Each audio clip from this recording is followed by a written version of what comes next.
नमस्कार. मी प्रकाश आंबेडकर. अपेक्षा ही करतो की आपण सगळेजण आनंदित आणि सुखी असाल.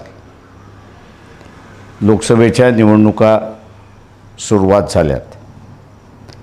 26 तारखेला निवडणुका पार पडतील.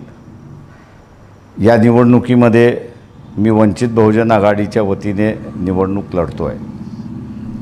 इलेक्शन कमिशनने मला निवडणुकीमध्ये प्रेशर कुकर ही निशाणी दिलेली आहे.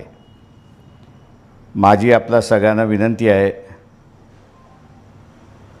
अकोला जिल्ह्याचा विकास साधण्यासाठी आपण प्रेशर कुकर समोरचं बटन दाबून आपण मला बहुमताने विजयी कराल. धन्यवाद.